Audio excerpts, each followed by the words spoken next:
Would you like to accelerate your career and reach your full potential in just minutes a day? Welcome to the LEADx Show with New York Times best-selling author and Inc. 500 entrepreneur, Kevin Kruse. Remember, if you don't ask, you don't get. Hello, everyone. Kevin Kruse here. Welcome to the LEADx Show. This is the smartest way to start your day. I'm so glad you joined me.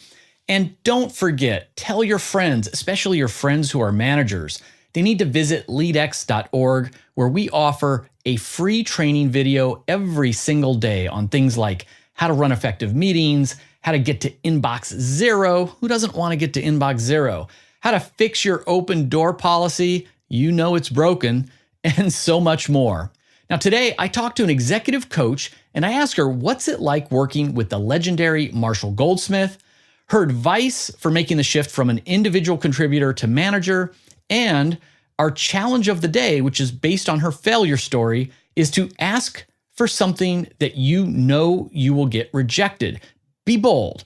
Ask your boss or a customer or your spouse for something that you want, but you're scared to ask for, or you just think you're never going to get it.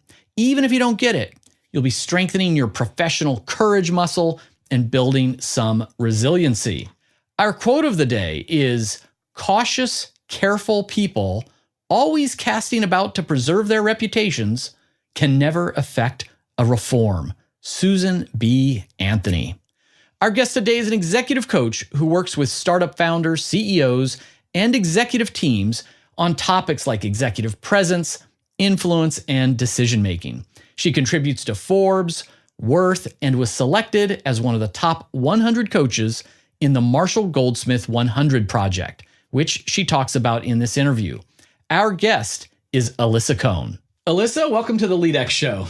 Thanks so much, Kevin. It's great to be here. It's great having you. And we have a tradition on LEADx. All of our guests get the same first question because I'm fascinated by failure stories. I always think that although they hurt and we don't know it at the time, I think most failures, they're stepping stones to something else for us in the future. So what is one of your best failure stories and what did you learn from it? Oh, I'm completely on the same page with you about failures being, although very difficult, something important for all of us when we learn from it. So I think what I would share with you is I was after business school, I was at PricewaterhouseCoopers and I was a strategy consultant there. And I just realized this is not it. So I had to go out and seek out what was it. So I found myself in two spots. I got two different offers. One was from Goldman Sachs and their private client services, and one was from a startup. And so I thought about it and I ended up taking the role with the startup. And then after a week of chaos, I thought, this was the wrong decision. What a mistake. And so I actually pulled myself together and I plucked up my courage and I called Goldman back. Oh. And I said, I made a mistake and I really want to come to you guys. And he said, no. He said, that was it. I know, because that was like the opportunity you had. And it was no. And we had this long conversation about it. That all said, I was devastated. I thought I had made a huge mistake, and I thought that I really was it was very tumultuous, I would say, inside. Nonetheless, I kind of, made a go of it. And ultimately, when I reflect about it, I think that was the best thing that ever, him turning me down that second time was the best thing that ever happened to me. It really started off my sort of first love and my true love with startups. I got a ton of leadership experience very early, in those kinds of environments very early. I figured out how to roll with things and become resilient. And then also, just the experience of plucking up my courage and asking again, and even being turned down was so impactful for me. It helped desensitize me to the word no. I realized, hey, it didn't kill you. What doesn't kill you makes you stronger.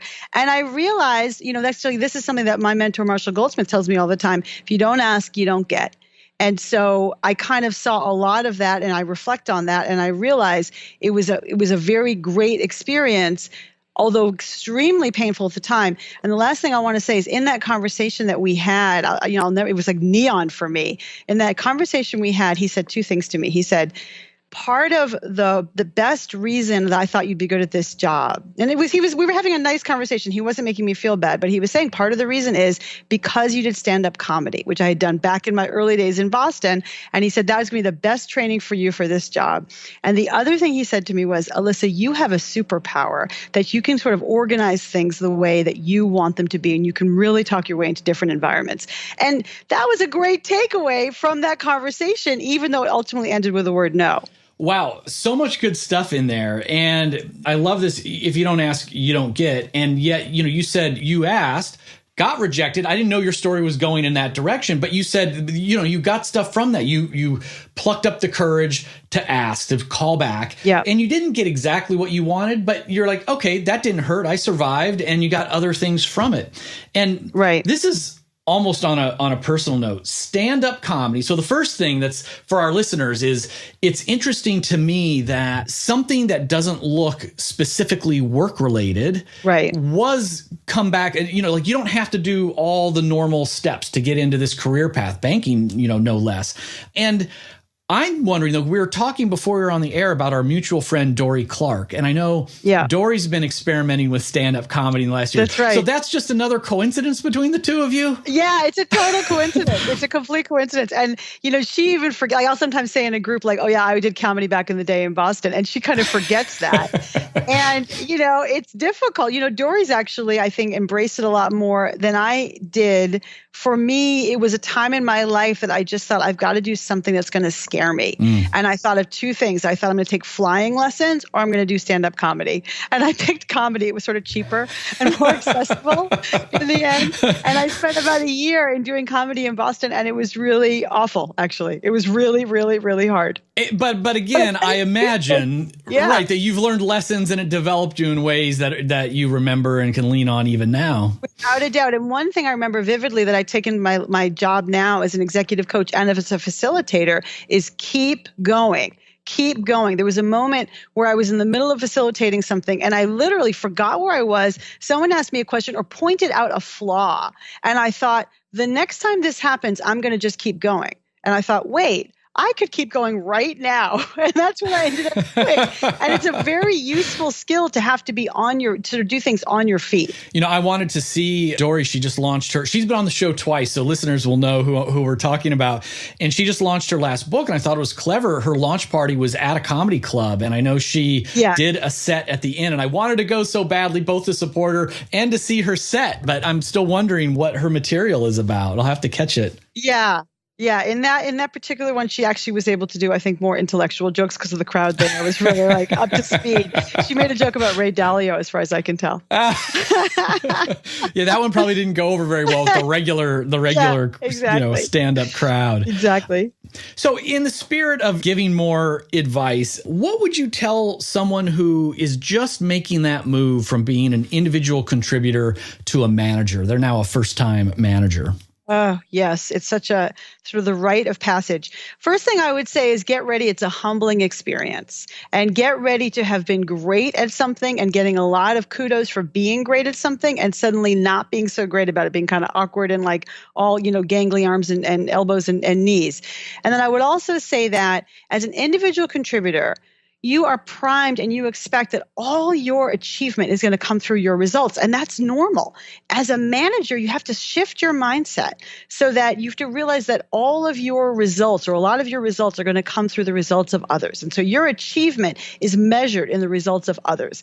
And that is a big shift to make. And you think you're going to be in charge and all this power. You got no power. And as you get more and more senior, you're less and less connected to the work. And all you have is the ability to encourage and guide and coach and develop and inspire others to their results. And that is the sum total of that is your achievement and your results. So it's a very different mindset. And then I guess I would just add that my best advice is the easiest way to make that mind shift is to fall in love with developing other people and to recognize and fall in love with the fact that this is a learning journey for you, and think about it as a process and not as an outcome. Great advice there. And it is sort of a shock. I like the way you phrase that. As you continue to have career success, you actually get further and further away from the work. Yeah. It's harder to just get it done yourself, or to just fix things. And you need to sort of let go of that expectation. Right. Now, you had mentioned Marshall Goldsmith a few minutes ago, and you were selected and have taken part in the Marshall Goldsmith 100 Coaches program. So that's right. So what is that? What is that? Well, I've known Marshall for about 14, 15 years. He's been a huge mentor for me and has really, I worked with him shoulder to shoulder in the trenches. So I've learned a lot from him. He decided just about a year ago to create this legacy project of the Marshall Goldsmith 100 Coaches. It's a pretty big deal. There've been 14,000 applicants, and he's now selected so far about 60 of the coaches. And it's really for him a pay it forward project that he wants to select these 100 coaches, teach them everything he knows for free, and then expect that in the future, we all have this mandate to pay it forward to others. As he always says, when you get old like me, you're going to have to pay this forward to others. So it's like this sort of self-propagating virtuous spiral. There are amazing people in the program. There's Keith Ferrazzi's in the program. There's Erminia Ibarra, who used to be Harvard Business School, is now London Business School. Whitney Johnson, Liz Wiseman, both are best-selling authors, and also just Monday named to be the top 50 of the Thinkers 50 top global thinkers in the world. And so just being part of this community and this network of like-minded people who all want to give back, who want to learn really at the creator, the inventor of the modern day executive coaching, and also to build a community to support each other. You mentioned Dory, and we were talking about Dory. Dory's also part of the program, by the way. She is a role model, and we are all, I think, ourselves becoming role models for how to support each other and create a meaningful bedrock of relationships that we can all use to sort of advance the mission of figuring out how to make positive, sustained change in the world through our own different vehicles and talents. Yeah, this is really remarkable, and the key points, again, that you bring up. I mean, Marshall's doing this. It's not like a course where anybody can pay their $1,000 or $5,000 or $10,000 and then you go spend a weekend or a week with Marshall Goldsmith. He's doing it for free, and he's selecting people that he thinks he can, work with, and they've already shown quite a bit of promise. So, what's the program been like? Like, how have you interacted with him? Do you go and is it face to face? Is it remote? Are you reading things? I think a lot of people are curious about how he's administering the program. Yeah, well, I think it's sort of an evolving process, but so far what he's done is he's named a number of different weekends, and if you could make it, you go, and if you can't, you can't. And they've been in New York and in Boston and in Phoenix, and we just had one in London last weekend, where he brings us all together. He often brings in other, of his clients and colleagues like Alan Mulally, the former CEO of Ford, Dr. Jim Kim, the president of the World Bank, and they share with us, sort of things they've learned from leadership along the way. We also saw Dr. Jim Kim's his movie, which is called The Long Arc, which is from the long arc of history, and sort of the documentary about what he did back in the day to cure TB, tuberculosis, in various parts of the developing world. Very inspiring. And then Marshall speaks also about his long career, how he's built up his brand, and also how he does what he does. He's very innovative from the point, and very simple from the point of view of he gives everything away. He says, you should use all of this. Absolutely, you should help each other. Right. And I'm here to support you in doing what you want to do and using all this material to do what you want to do. So the weekends are strong. Also, I should say one more thing. We do a training specifically in the stakeholder-centered leadership, which he's known for, which is really a version of 360 feedback, which is, made really significant positive benefit for executives in terms of understanding how they are perceived and figuring out how they need to be perceived to be successful. That was the basis of his first really major book called What Got You Here Won't Get You There. Incredible book. It's an incredible book, and he's an incredible person bringing incredible people together. So what we're doing, I would say, in formal and informal ways. One thing that I don't think he expected, I'm not sure if I expected it, we're also talking offline together. Yes. We're all doing calls together. We're meeting up informally. And I'm from New York. So in New York, we have a group that meets informally. In Boston, they do. In other areas. It's been very rich. I should just say that. It's a very rich program. That's incredible. And I think not only will he make an impact through this program, but it's such a great idea that I'm sure there will be others that do similar things, Yes. setting up larger tribes that are set up to pay it forward in the future. I think that's great. Yes, I'm sure that's true. Yeah. So, I know every one of your clients is different, but I'm curious, what is something that that either you see a lot and help people with, or that you like to teach when it comes to leadership?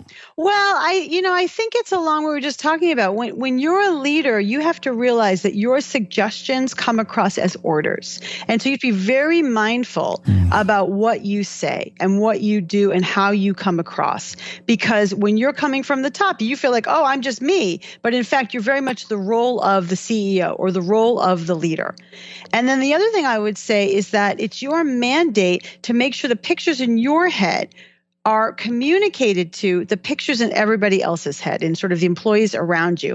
And the way to do that, I'm sorry to say, is repetition, repetition, repetition. You cannot communicate too much. It's over-communicate, over-communicate, over-communicate until you're sick of it. And that's when they hear it. And you can't just say, oh, I told them that. No, it's not just that I told them that. It's also that tell them that in one-on-ones, in small groups, in email, in person, right, in large groups. It's a way that you have to recognize that you're on call to constantly be telling them the same message so they can see what you see. It's something I kind of chuckle at. First of all, I used to get zinged, as a young leader myself about not repeating myself often enough. Yeah. And I'll talk to CEOs or C-level folks, and they're just shocked that every employee doesn't know, the mission and strategy of the company. And I'll say, well, why are you shocked? And they said, right. Well, we rolled it out at the company town hall in January. We sent that memo 8 months ago. They think exactly. They did it once. It's in the policy manual. Right, it's in the policy manual. And I always say, I say, unless they are making fun of you behind your back by saying it over and over again, you haven't said it enough. Your goal is to have them all make fun of you for saying it so much. That is the marker. Are they making fun of you behind your back? And also, when you say something in a meeting, do they all kind of roll their eyes and finish your sentence? I like that. Through. So, Alisa, this is a lot of fun, and congratulations on all your success. How can we find out more about you and your work? Oh, well, you can come to my website, which is alisacohn.com, ALISACOHN.com, or follow me and follow me on Twitter. At Alisa Cohn. We're both chuckling at the and not or self-correction there. Right. It's both, not one or the other. Right. And I love hearing from people. And I love hearing from people both in terms of can I help anybody? Can I give you some thoughts or advice? Happy to help. And then also, what has landed for you? I have 7 years of different newsletters on my blog. I tweet all the time. What has been helpful and inspiring for you? I absolutely want to know from people. Fantastic. That's a generous offer, generous invitation. Alisa, we're going to make sure that we put these links in the show notes and articles. And thanks again for coming on to the LEADx Show. Thank you, Kevin. It was great to spend time with you. Friends, before we go, remember, at LEADx, we're on a mission to give free leadership training and professional development to everyone, anywhere, at any time. Visit leadx.org to check out our free course of the day and our weekly live webinars. And if you're the kind of person who always says thank you, please take 1 minute to go leave a quick rating for the LEADx Show on iTunes, because we're at 246 reviews and I need to get to 300. We get about 2 ratings a week right now, which is less than 1 per show. My heart is breaking. But big thanks to the new reviews that did come in last month from people like M. Shahi, Annette Sky, ZinTim69, Mike 071966, Stacy H331, Kaplan in Carolina, of course, Princess Rose Love, Megahe01, and Living with Intention. Thanks, guys, for taking that 1 minute, going on to iTunes, clicking some stars, and that subscribe button. Remember, until next time, leadership isn't a choice. Leadership is influence, and we influence all of the time, at work, at home, and in our communities. Today, lead mindfully. Lead with intent.